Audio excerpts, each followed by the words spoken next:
Brought to you by WikiVidi Documentaries. Grease 2. Grease 2 is a 1982 American musical romantic comedy film and the sequel to Grease, which is based upon the musical of the same name by Jim Jacobs and Warren Casey. The film was produced by Allan, Carr and Robert Stigwood, and directed and choreographed by Patricia Birch, who also choreographed the first film. It takes place 2 years after the original film at Rydell High School, set in the 1961-1962 school year, with an almost entirely new cast, led by actors Maxwell, Caulfield and Michelle Pfeiffer. The film was released theatrically on June 11, 1982, and grossed over $15 million against a production budget of $11 million. Plot. It is 1961, 2 years after the original Grease ended. The first day of school has arrived and the T-Birds and the Pink Ladies dance and sing as they enter the high school. The Pink Ladies are now led by Stephanie Zenone, who feels she has outgrown her relationship with her ex-boyfriend Johnny Nogerelli. The arrogant and rather immature new leader of the T-Birds, a new arrival, comes in the form of clean-cut English student Michael Currington. He is welcomed and introduced to the school atmosphere by Frenchie, who was asked by Sandy to help show Michael around. Frenchie reveals she has returned to Rydell to get her high school diploma so she can start her own cosmetics company. Michael eventually meets Stephanie and quickly becomes smitten with her. At the local bowling alley, a game turns sour due to the animosity between Johnny and Stephanie. Stephanie retaliates by kissing the next man who walks in the door, who happens to be Michael. Bemused by this unexpected kiss, Michael asks her out. But he learns that she was a very specific vision of her ideal man, as he realizes that he will only win her affection if he turns himself into a cool rider. Michael accepts payment from the T-Birds to write term papers for them. He uses the cash to buy a motorcycle. Following an unusual biology lesson given by Mr. Stewart, a substitute teacher, a gang of rival motorcyclists called the Cycle Lords led by Leo Balmado surprise the T-Birds at the bowling alley. Before the fight starts, a lone mysterious biker appears, defeats the enemy gang and disappears into the night. Stephanie is fascinated with the stranger. Meanwhile, Louis, one of the T-Birds, attempts to trick his sweetheart Sharon, one of the Pink Ladies, and Stephanie's friends into losing her virginity to him by taking her to a fallout shelter and faking a nuclear attack. The next evening, while working at a gas station/garage, Stephanie is surprised again by the cool rider, and they enjoy a romantic twilight motorcycle ride. Just as Michael is about to reveal his identity, they are interrupted by the arrival of the T-Birds and Pink Ladies. Before Michael leaves, he tells Stephanie that he will see her at the school talent show, in which the Pink Ladies and T-Birds are performing. Johnny, enraged by Stephanie's new romance, threatens to fight the cool rider if he sees him with her again. The Pink Ladies walk away haughtily, but this has little effect on the T-Bird's self-confidence. At school, Stephanie's poor grades in English lead her to accept Michael's offer of help. Johnny, upon seeing them together in a discussion, demands that Stephanie quit the Pink Ladies to preserve his honor. Although still enamored with the cool rider, interactions with Michael reveal that she has become romantically interested in him as well. Michael ponders over his continuing charade he puts on for Stephanie. At the talent show, Stephanie and the cool rider meet, but are ambushed by the T-Birds who pursue Michael on their respective motorcycles, with Stephanie and the Pink Ladies following in a car. They chase him to a construction site which conceals a deadly drop, and the biker's absence suggests that he has perished below, leaving Stephanie heartbroken and inconsolable. Johnny and his T-Birds remove the competing Preptones preppy boys by tying them to a shower pole in the boys' locker room and drenching them. During the Pink Ladies' performance in the talent show, Stephanie enters a dreamlike fantasy world where she is reunited with her mystery biker turned back the hands of time. She is named winner of the contest and crowned the queen of the upcoming graduation luau, with Johnny hailed as king for his performance of Prowlin' with his fellow T-Birds. The school year ends with the luau, during which the Cycle Lords appear and begin to destroy the celebration. However, the cool rider reappears.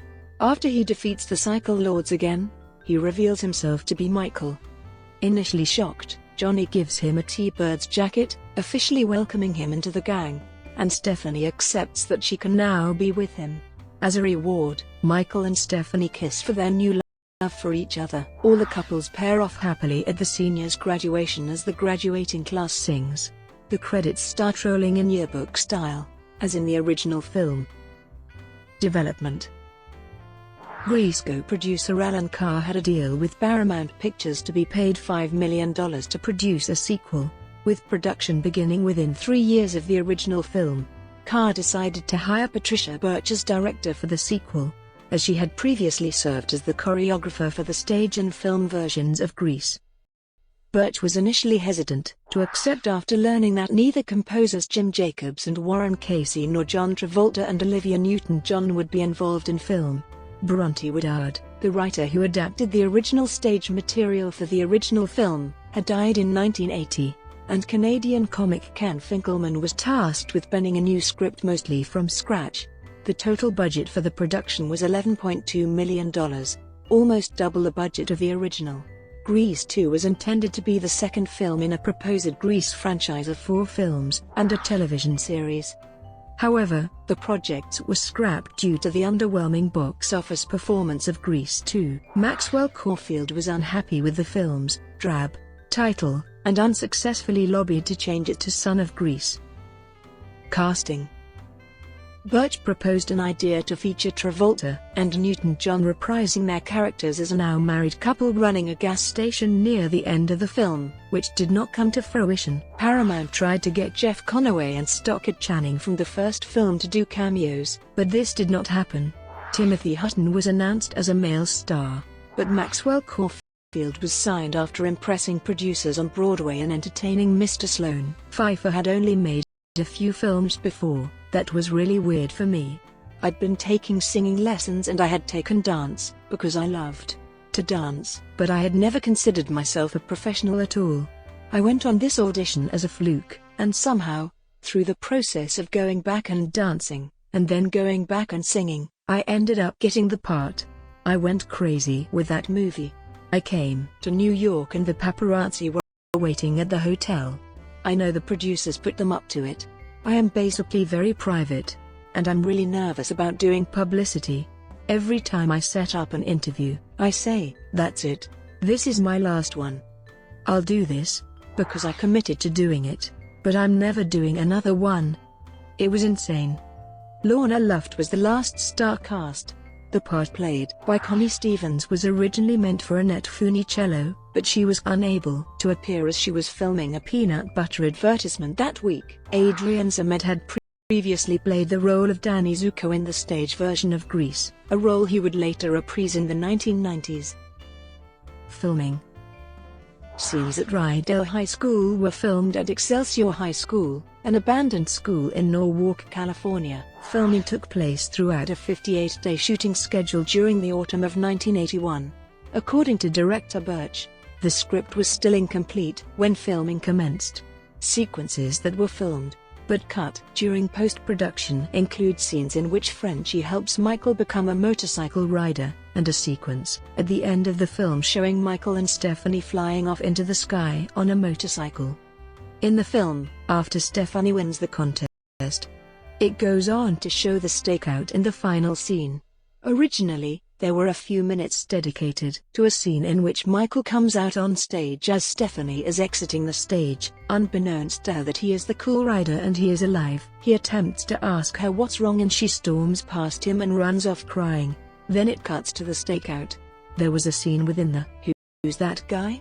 Number in which Goose accidentally smashes Rhonda's nose at the Bolorama door. None of these scenes have been shown since the film's release. Box office. The sequel took in just over $15 million after coming at 5th on opening weekend behind E.T., The Extraterrestrial, Star Trek II, The Wrath of Khan, Rocky III, and Poltergeist. Critical reception. The film had a rating of 32% on Rotten Tomatoes, based on 28 critics' reviews, with an average rating of 3.6. The site's consensus states, Grease 2 is undeniably stocked with solid songs and well-choreographed dance sequences, but Terry's no getting around the fact that it's a blatant retread of its far more entertaining predecessor. Janet Maslin, for the New York Times condemned the film as dizzy and slight, with an even more negligible plot than its predecessor had. This time the story can't even masquerade as an excuse for stringing the songs together. Songs? What songs? The numbers in Grease 2 are so hopelessly insubstantial that the cast is forced to burst into melody about pastimes like bowling.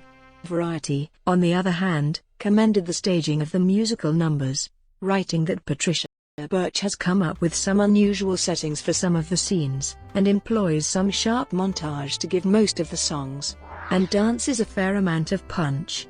Roger Ebert for the Chicago Sun-Times gave the film 2 stars out of 4, saying, "This movie just recycles Grease, without the stars, without the energy, without the freshness and without the grease."